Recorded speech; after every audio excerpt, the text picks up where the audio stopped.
Vanessa Rubio Márquez. Ella es integrante de la Comisión de Hacienda y es subsecretaria de Hacienda y Crédito Público. Le agradezco mucho que nos tome esta llamada telefónica para hacer algunos comentarios. Vanessa, buenas noches y gracias.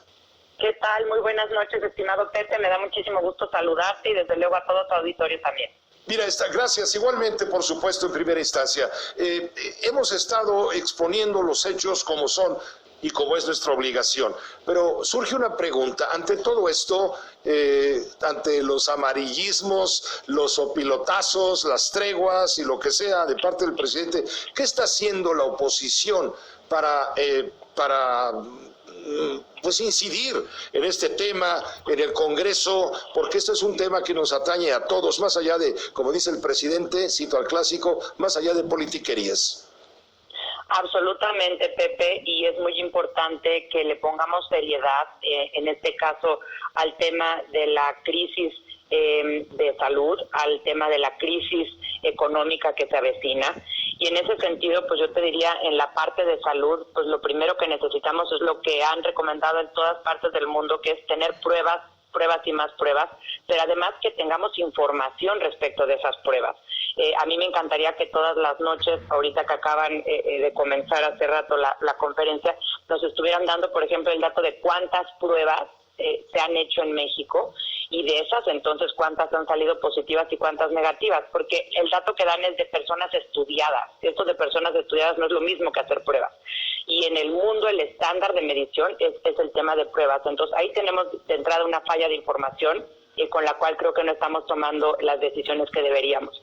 Desde luego, preservar la salud y la integridad de quienes trabajan en el sector salud, de los médicos, de las enfermeras que están dando la batalla por nosotros en esta pandemia y necesitan tener insumos suficientes y adecuados para poder atender a las personas. Esto tampoco se está dando. Y luego la siguiente parte, que es la de atención para la parte médica, ¿no? Y la parte de medicinas, medicamentos, insumos, pues esa parte tampoco estamos teniendo completa suficiencia. Hemos visto ahí mucha información en redes, muchas quejas, muchas denuncias, pero al final del día todo vuelve a tocar en la parte económica, y lo que se necesitan son recursos suficientes para enfrentar la pandemia, para enfrentar la crisis de salud, y por el otro lado también acciones y recursos suficientes para prevenir que la gente se quede sin empleo, que cierren empresas pequeñitas, chicas, medianas, grandes, altamente generadoras de empleo.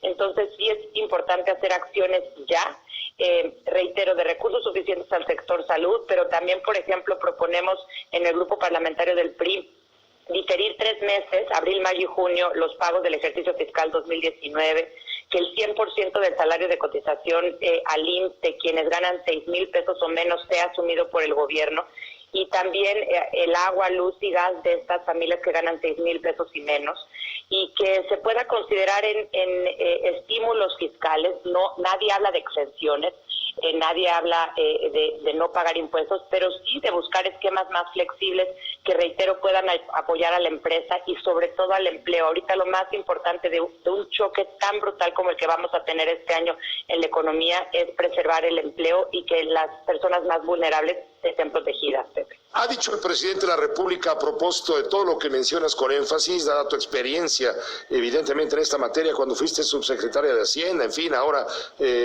integrante de la Comisión de Hacienda, todo esto que estás diciendo choca, se confronta con lo que dice el presidente de la República. En este momento no vamos a ir a un fobaproa de los empresarios, no los vamos a rescatar, vamos a cuidar primero a los pobres. La pregunta es muy simple. Bueno, si no se apoya a las empresas en este momento, difiriendo como ustedes proponen y otros partidos también, difiriendo el pago de ciertos impuestos, el gobierno no va a tener de dónde cobrar impuestos porque las empresas van a quebrar y no van a poder pagar impuestos y los trabajadores, los empleados van a perder el empleo. Es absolutamente cierto lo que dices. Lo que quieres es tratar de generar un círculo virtuoso post-crisis, claro, no un círculo vicioso post-crisis. Y mira, Pepe, también es bien importante, sí, mucho el coronavirus, y sin duda va a ser un impacto muy fuerte, Pero a ver, a los países les pega distinto dependiendo de cómo estén parados, y a nosotros el coronavirus nos agarra tambaleándonos. ¿Por qué digo eso? Porque el año pasado, en 2019, no crecimos. Por primera vez en muchos años no crecimos menos 0.1%. Tuvo pérdidas Pemex por 346,000 millones de pesos, le bajaron la calificación, perdimos empleo, se generó desempleo. Entonces, al final del día, no es lo mismo enfrentar una crisis cuando estás mucho más robusto que cuando traes una debilidad de crecimiento como la que traíamos. Y ayer, Pepe, si me permites, Hacienda presentó los precriterios generales de política económica anoche ya tardecito. Y bueno, pues básicamente... Eso es conforme a la ley. Correcto, Pepe. Tenían hasta ayer a las 12 de la noche para presentarlos al Congreso, los presentaron en tiempo y forma. Y bueno, yo lo que te diría es, más que lo que yo planteo, lo que los partidos políticos o lo que el Congreso está planteando se contradiga con lo que está planteando el Ejecutivo, yo lo que te diría es que también lo que está planteando el Ejecutivo se contradice con lo que dice Hacienda, pues, porque Hacienda lo que dice es que este año la economía no va a crecer otra vez, por segundo año consecutivo, lo que se creía en este caso que era entre 1.5 y 2.5%, sino que vamos a caer en 0.1 o hasta menos 3.9, Pepe. Y hoy ya daba también Bank of America su expectativa de crecimiento, que ha sido la más fuerte que se haya dado en este menos 8%. Menos 8%. Entonces, si Hacienda está aceptando que su peor escenario es crecer prácticamente menos 4%, tú imagínate lo que se nos avecina hacia adelante. Y algo a destacar es, cuando tú quieres, Pepe, saber cuál es la deuda de un país, lo que dices es cuál es la deuda respecto de su PIB. Esto, en términos técnicos, se llama el saldo histórico de los requerimientos financieros del sector público. Pero, en fin, es la deuda respecto del PIB. Esta se esperaba, Pepe, hasta anoche, que fuera de 45.6 puntos del PIB, y ahora se deteriora, de acuerdo a precriterios, a 52.1% del PIB, es decir, se incrementa sustancialmente la proporción de deuda PIB. Y bueno, pues estamos teniendo la caída de los precios del petróleo, que hoy tuvieron una recuperación en Estados Unidos y en Europa, pero de todas maneras llegamos al nivel de 10.60 ayer, cuando en enero estábamos a 53 y cuando en el presupuesto está a 49.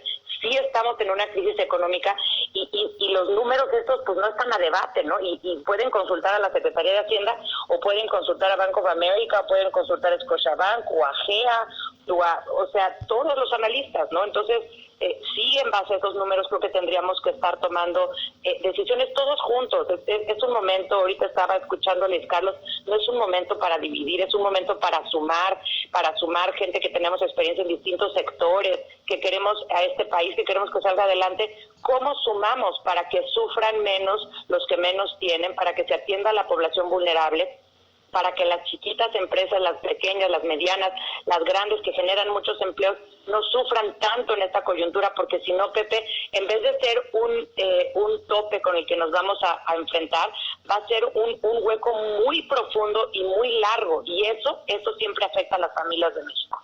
Yo creo que la bancarrota de las empresas pequeñas y medianas genera el desempleo, y el desempleo y la bancarrota de las empresas medianas y pequeñas genera la bancarrota del país.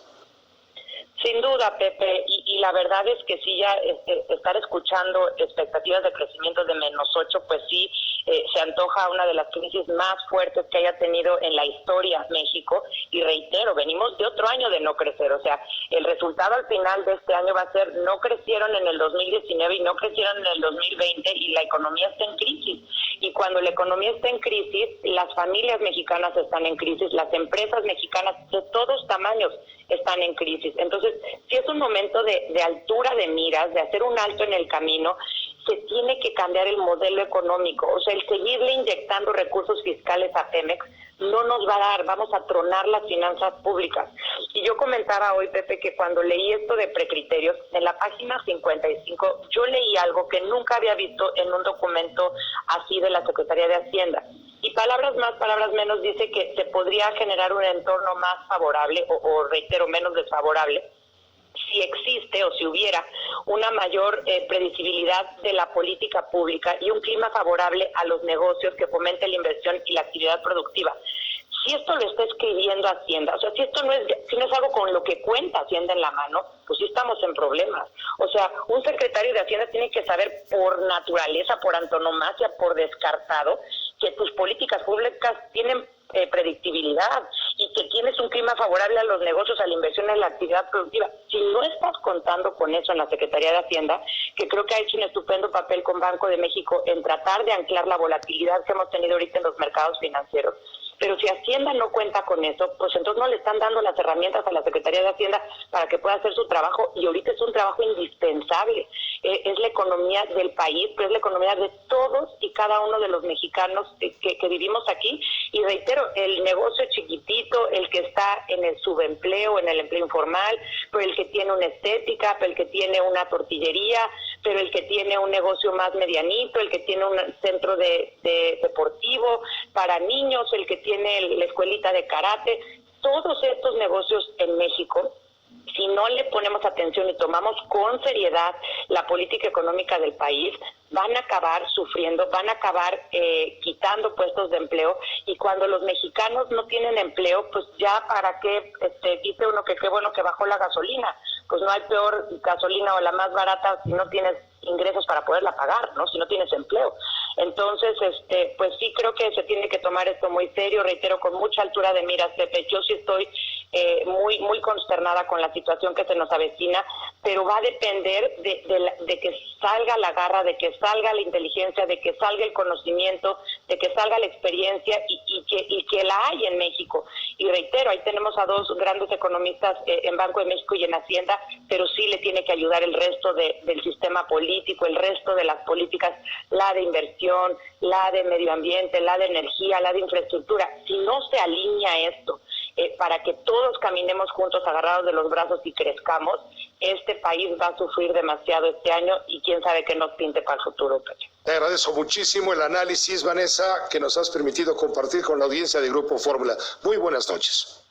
Buenas noches, hasta luego. Hasta luego, gracias. Es la senadora del PRI, Vanessa Rubio Márquez, integrante de la Comisión de Hacienda, ex subsecretaria de Hacienda y Crédito Público. Se refería a la cuestión de la